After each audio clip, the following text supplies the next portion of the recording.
The rising inequality and growing political instability that we see today are the direct result of decades of bad economic theory. The last 5 decades of trickle-down economics haven't worked. But what's the alternative? Middle-out economics is the answer. Because the middle class is the source of growth, not its consequence. That's right.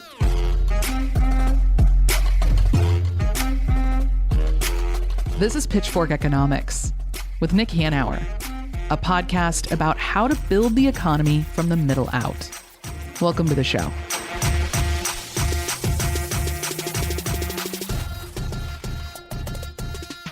Hey, Pitchfork listeners, Goldie here. This week, we're putting Nick on the other side of the mic by airing a conversation he and his thought partner, Eric Beinhocker, had with Washington Monthly's Ann Kim about market humanism, the new economic paradigm we're unleashing on the world. Give it a listen and hope you enjoy. Want some big ideas for a better future? Well, you're in the right place. I'm Ann Kim, and welcome to the Washington Monthly.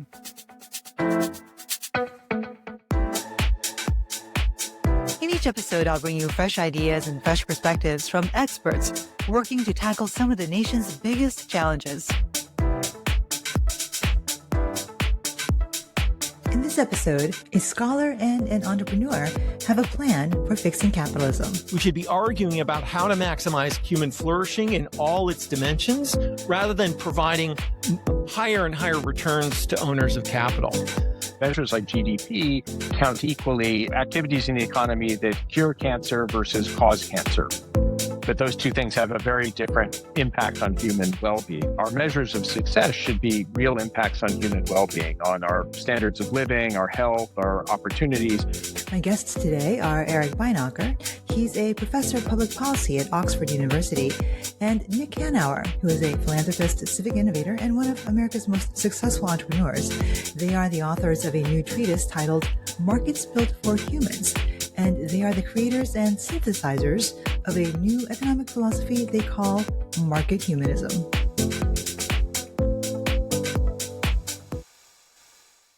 Welcome, Nick. Welcome, Eric. Great to see you. Thank you. Yeah, thanks for having us. I want to talk about market humanism, but I also want to set some context.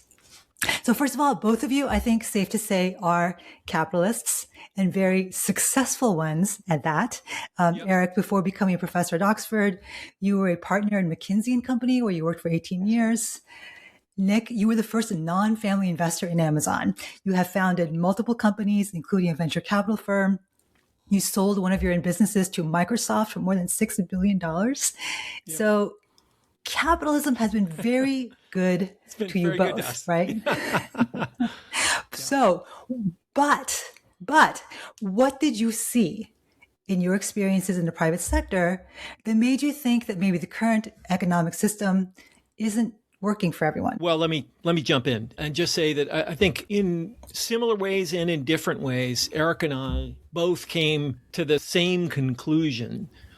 First, based on an intuition and as we work together, a conviction that while markets are the greatest social technology probably ever invented for creating prosperity in human societies, the way in which we have chosen to organize our markets, the form of capitalism that we use today, was clearly, just obviously, working super well for a small minority of people at the very top, and not working for most people. And, by way of example, in 2006 or 7, I got a look at the IRS tax tables, which showed that in 1980, the top 1% of Americans shared about 8% of national income.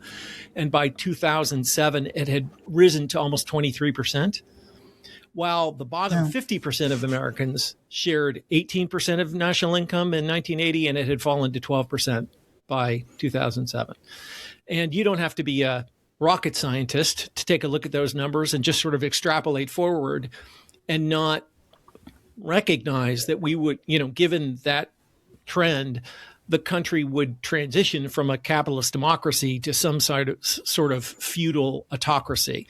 Because if you go out 30 years, it's not 23% the top 1% has, it's 40 or 50%, and the bottom 50% are now sharing not 10 or 11%, but 5. And so you have the kind of crisis, frankly, of democracy that we're now facing. And both of us had this intuition that the economic paradigm that we lived in, the sort of neoclassical / neoliberal framework that was governing how we did policy, just was organized in a way and biased in a way such that if you took it seriously and enacted policy on the basis of it, the only thing that could happen was the rich would get richer and everyone else would get poor. And we both had this intuition that it was not just not good for most people, but it was just technically wrong. And that instinct or intuition turned into conviction as we began to peel back the layers of the onion. Yeah, Eric, what led you to this intuition? Yeah, well, I think, for me, it was a collision between what I learned from economic theory from my studies, and then what I saw in reality, both working in the tech sector in venture capital and then at McKinsey for 18 years. The theory talked about efficient markets and rational actors, and I never met a rational actor or saw an efficient market in all my time there. And at the same time, the theory said that by boosting productivity and keeping wages down and shoveling the difference between those back to shareholders, that would sort of trickle down and benefit everybody in the economy. And I was pretty good at my job of raising productivity and shoveling those gains to shareholders, but wasn't seeing the results of trickle down. In fact, seeing the opposite, where more and more people, just normal working people, were struggling to make ends meet and have a decent sustainable life. So, both in our own ways, we saw that the theory wasn't working in practice, and also it was leading us to a dangerous place politically, as Nick alluded to. Eric, you've already kind of alluded to this, but what are the exact mechanisms in the current economic paradigm that make it inevitable that the rich get richer and the poor get poorer, as Nick just said? Like, what are the specific, not even so much policies, but, the natural forces within the current paradigm that are, forcing this outcome? We like to use an analogy to the game of Monopoly, which, most of your listeners will have played or be familiar with. And if you play that game to the bitter end, it always ends up with one person as the plutocrat, rich and everybody else poor. And, when you ask why, you look at the structure of the game, you have luck playing a role and people taking different paths. You have, where you were at one point leads to where you were the next point. And then there's a compounding effect. The more properties and houses you get, the richer you get, and so on. And those three factors all exist in the real world economy. You get a lucky break and have a good teacher. That leads to you doing well at school. That leads to a good first job, and you go on an upward spiral. You can likewise have some, bad luck and things, and that leads to a downward spiral. So the natural workings of markets do tend to kind of pull the paths of people apart and lead to inequality that's not necessarily based on merit or even a lack of equality of opportunity. Remember, the game of Monopoly has perfect equality of opportunity, but still always leads to this outcome. Yeah, that's true. We all start out with exactly the same amount of money in that game. And in the real world, of course, we don't start that way. So it's even worse. We actually did the calculations once. I can't remember exactly what it is, but if the game of Monopoly was like real life, one person would start with like $2 million, and half the players would start either with zero or with debt. Right. Yeah. And this isn't to say that things like, merit and hard work and all that don't play a role. Of course they do in the economy. But the key point is that markets left to their own devices don't naturally create a healthy middle class. They actually tend to pull the distribution apart and create a kind of plutocracy. And when you look back in history, strong middle classes have always been created by active policies to invest in working families. Well, if I could jump in, I use the word natural. I think we would like to push back on that word. So markets are not natural constructions. Markets are always human-built constructions. And the question is not, are they optimal? The question is, who are they optimal for? And the neoliberal paradigm snuck in a bunch of assumptions that made them optimal for capitalists. The highest good within the existing paradigm that we live in, which is this neoliberal form of capitalism, is that capital efficiency is the highest good. And therefore, the only purpose of the corporation, for example, is to enrich shareholders. And the same logic applies to raising the minimum wage, because it's a what's called the Pareto optimal equilibrium. If one thing goes up, another thing goes down. Mm-hmm. And the thing is that while these ideas were plausible, they're not true.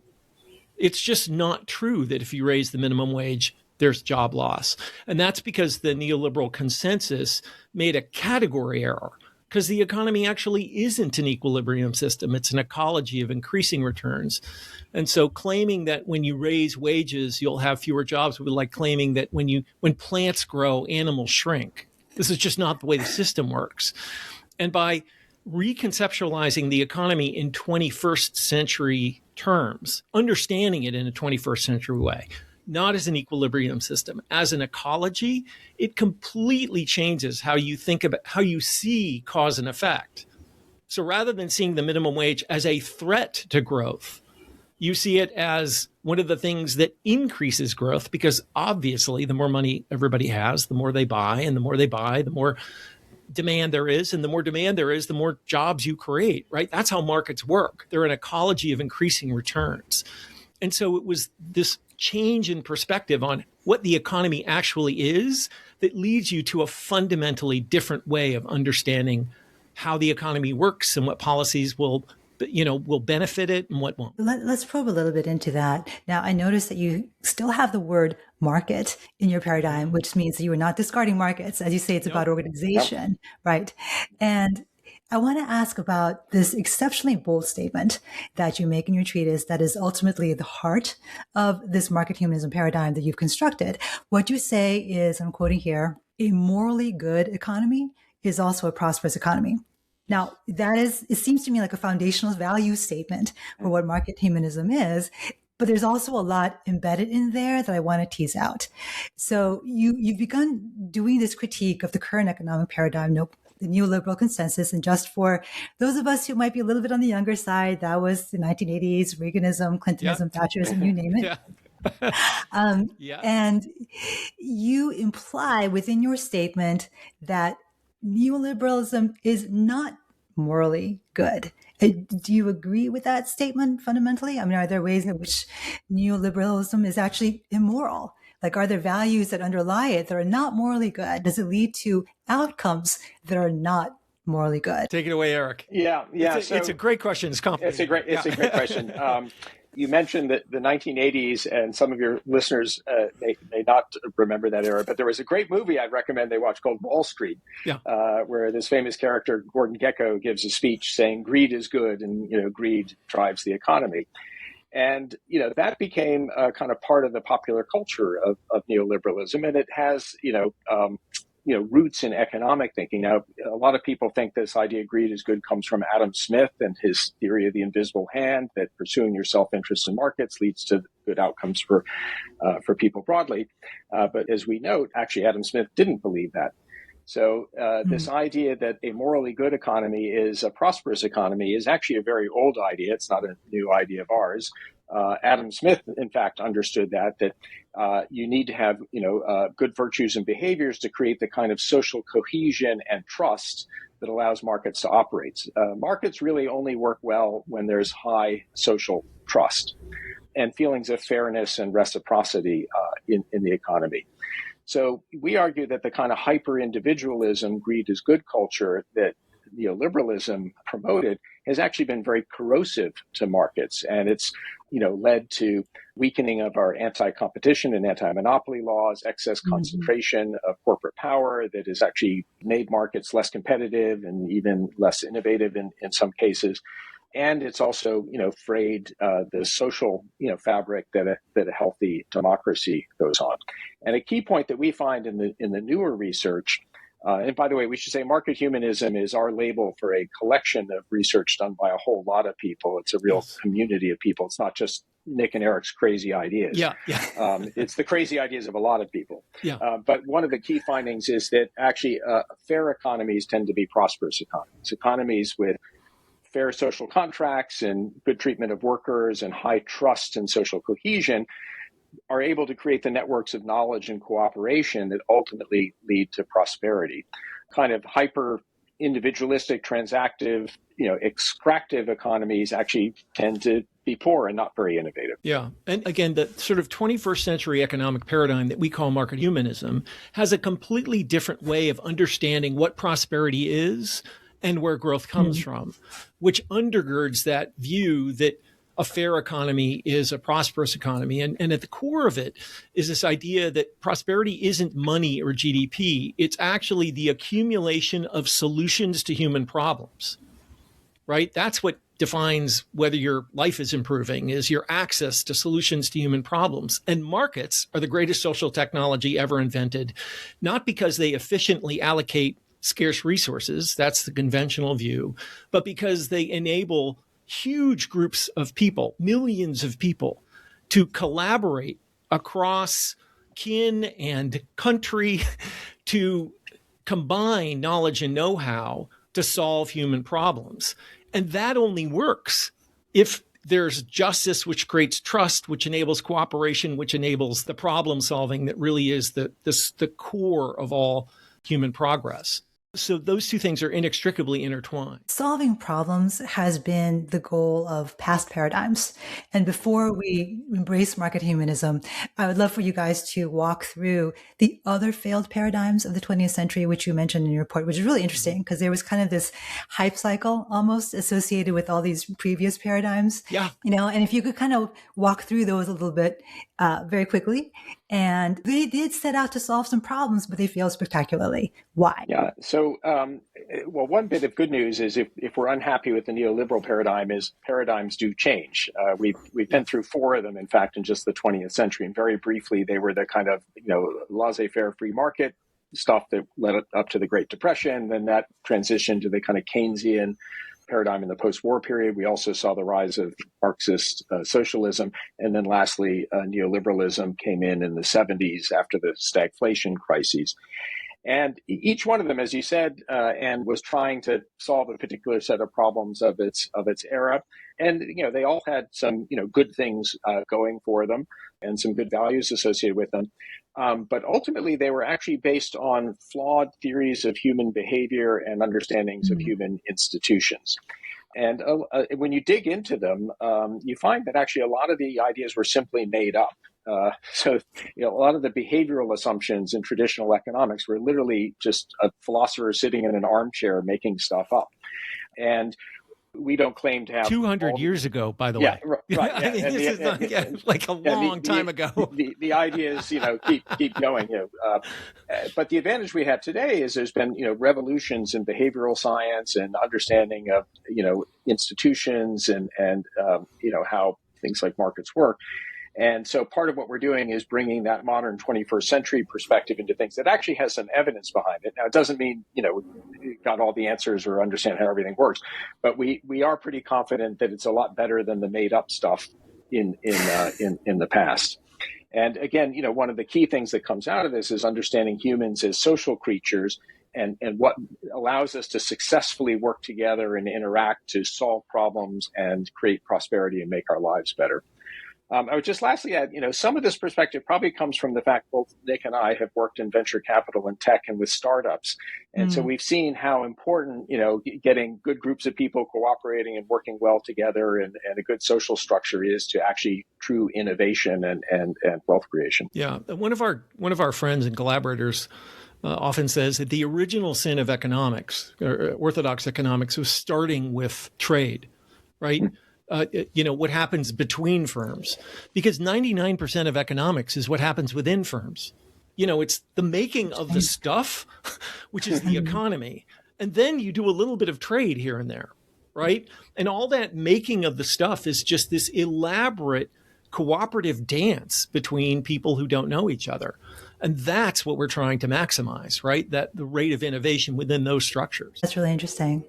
So one question though, why isn't populism an economic paradigm? Why isn't Trumpism an economic paradigm? I mean, he kind of, if you think about it, he sort of has like a paradigm stack, as you put it. He's got values, he's got a theory, he's got policies. Why doesn't it add up to the fifth winning paradigm? Well, if you want to make rich people richer, it's a fantastic way to go. Yeah, I'd say, there are some values that he's trying to promote, many of which we would disagree with, but, and he certainly has some policies and political speech, but that sort of layer in the middle of actually kind of explanations, good economic theories, evidence, all the stuff that you actually really want in a paradigm that you can believe in and act on is really missing. And actually, it's kind of a jumble of different things. So there's a big dose of neoliberalism. So the big, beautiful bill was kind of a neoliberal jamboree of tax cuts for rich people. Straight up trickle down economics. Deregulating polluters and stuff like that.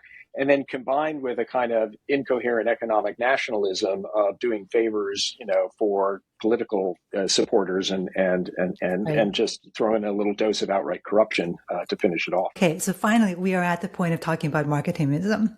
And you define that as an economy built to serve human flourishing. Nick, you've started talking about what that means, but how do you define human flourishing? It's a big word. Terrific. It is a big word, and we don't have all the, just to be clear, we do not have all the answers, but it's the right question to ask. I mean, I think that one of the most important distinctions between this 21st century economic approach and the existing approach is the existing approach only permits you to ask optimization questions, because within the approach, the existing system by definition is optimal. So, for example, raising the minimum wage within that framework becomes an optimization question, which is how much can we raise the minimum wage? How much job loss are we willing to tolerate before we get to the fairness that we want? And what market humanism says is that, first of all, that trade-off is false.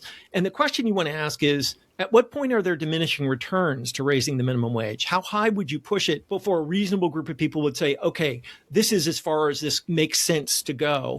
And likewise, the distinction between human flourishing and maximizing GDP or maximizing capital efficiency, those differences are dramatic and profound. And while there will never be the perfect answer to how to maximize human flourishing, what we would insist is that's the conversation we should be having. We should be arguing about how to maximize human flourishing in all its dimensions, rather than providing higher and higher returns to owners of capital. And just to make it a little, to make it tangible, measures like GDP count equally, activities in the economy that cure cancer versus cause cancer. Right. Would be treated the same way in GDP, but those two things have a very different impact on human well-being. And so we're arguing that, our measures of success should be real impacts on human well-being, on our standards of living, our health, our opportunities, also, our family lives and social connections, how our communities and place are doing. GDP is missing all those dimensions. And there's a very rich body of work out there now on, going beyond GDP and finding other measures that actually capture the real impact on people's quality of life. Right. You take the American healthcare system, which is the most capitalism-friendly, market-friendly system in the world. But it produces worse outcomes than basically every other advanced society, and it costs in the range of twice as much per citizen per year. And that is because we confuse a system that is designed to create maximum returns to the shareholders of insurance companies and private equity firms versus provisioning healthcare in an effective and efficient way for humans. And the neoliberal paradigm doesn't even permit you to ask those questions, is to push back on that paradigm. That's the thing that we have to surmount. It's just silly. Now, if we do accept human flourishing as a North Star for the outcome of the economy, how does that shape the deliberate policy choices that are necessary in order to make human flourishing a reality? What are some examples, perhaps, of the kinds of policy choices that are enabled by this sort of framework? You've mentioned minimum wage, but what else do you have in the quiver? Yeah, well, I think, for example, in labor market policies, again, the neoliberal paradigm would just focus you on kind of efficiency and costs and things like that. But if you're looking from a human flourishing perspective, can you have a quality family life in the current labor market? So things like, support for childcare becomes part of an economic policy, that's supporting healthier, more flourishing families. We talked about healthcare but also, the quality of your infrastructure. If you're having a horrible commute to work every day, that's impacting your quality of life as well. So, by focusing on, a broader notion of kind of quality of life, that sort of pulls, other dimensions of that into the economic conversation that have been often ignored or positioned as a trade-off versus economic interest. So our view is that actually fixing these things is part of fixing the economy. They aren't really separate things. Yeah. Another great example, Anne, is the overtime threshold, which is the threshold below which you are automatically entitled to time and a half for work over 40 hours a week. So when we had a thriving middle class, 100% of hourly workers and about 65% of salaried workers were entitled to overtime. Today, we have turned millions of hourly workers into salaried workers, and the threshold now only affects maybe 10, 12% of salaried workers. And what that means is that at the scale of tens of millions, we have turned 3 40-hour-a-week jobs into 2 60-hour-a-week jobs. So not only do people like me get to pocket that difference, which is on the order of, I don't know, maybe $500 billion a year, but worse, nobody gets to come home from work anymore, right? Like the impact on family life of effectively unlimited demands from your employer for work hours has savaged the ability of American families to help their kids with homework and just have a functioning life. And that's again, in the neoliberal framework, the only thing that matters is how much profit corporations make, right? Like the stock market. But one of the reasons the stock market is so high today is because there's about $1.5 trillion or $2 trillion per year in corporate profits that used to be wages, because corporate profits as a percent of GDP have effectively doubled during the neoliberal era, while the percentage of GDP of wages has fallen by that corresponding amount. Yeah. And so everybody's lives got worse. They got poorer. They got time poor. They don't get to take vacations anymore. But good golly, the stock market is roaring, right? Yeah, and in some ways, we're making the simplest of all points. We're saying the point of the economy is to help you and your family and give you a good life. Yeah. That's it. Yeah. But that's not the economy. That's not to make Jeff Bezos rich. Right. That's not how the economy is wired today. Yeah. So I have a final question about narrative change and about dislodging the current framework.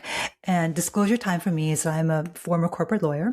So I'm actually pretty familiar with this idea that greed is good. And I've talked to a lot of companies who would argue that doing the right thing is a luxury. And we do have these, so-called triple bottom line companies, right, that pursue social and environmental goods as well as profits. But the companies tend to be kind of niche right now. And they're kind of bougie and expensive. The biggest companies in the world don't think this way. So how do you persuade people that an inclusive economy is also a growing economy? You can do well by doing good. What's your strategy for trying to get these folks on board? Laws. The world has never run on the kindness of strangers. There is no way that people either will or can unilaterally become the ideal company in a world where none of their competitors do, right? It is not fair or realistic to say to some company, you should pay your workers a living wage, you should do all these good things while all of their competitors continue to exploit their workers. And so the only, the thing about an economy is it's largely a collective action problem. And so the only way to address these challenges is to change the standard for everyone, to raise our standards. And a lot of people push back on this idea that we should expect more from capitalists. But the story of civilization, the story of an ever widening circle of concern, right? We used to think that chattel slavery was fine. We used to think that, there were all that child labor was fine. And, it's not that capitalism in the current form that we have was all wrong. We have just outgrown it. It is time to move to the next level and have an economy that is more directly tied to making sure that everyone benefits from the arrangements, not just a few people at the top. And just to also put a little bit of optimism on it, the system we have of just being focused on maximizing shareholder value actually isn't that old. It really kind of got going in the late 70s and 80s, came out of academia, theories by Milton Friedman and folks at Harvard Business School and so on. And, many CEOs, we know, not all CEOs are sociopaths. Many of them are very good people. Some they're actually problem solvers. What they like to do is make good products and services and try and, do things that are positive in the economy. And, this sort of slavish focus on quarterly earnings is not what they wake up and get out of bed wanting to do. So, but they're stuck in this kind of race to the bottom, as Nick described, that without some common, rules on fiduciary duty and laws and things like that, the ones that actually want to do good and be problem solvers, not problem creators, find themselves kind of stuck in this dysfunctional system. So, coming back to Adam Smith, one of the things he said is we should design our institutions to kind of help our better angels, not reward our kind of inner devils. And our current system rewards the kind of worst kinds of behaviors as opposed to encouraging, the better side of people. Perfect. Well, thank you very much, gentlemen. I'm Ann Kim, senior editor at Washington Monthly, and my guests today have been Eric Beinhocker, professor of public policy at Oxford University, and Nick Hanauer, philanthropist, civic innovator, and entrepreneur. Thanks, everyone, for watching. Thank you so much for having me. Thanks so much, Ann. Thanks for listening to the Washington Monthly. I'm Ann Kim. If you like what you heard, don't forget to share, like, and subscribe, and check us out at WashingtonMonthly.com.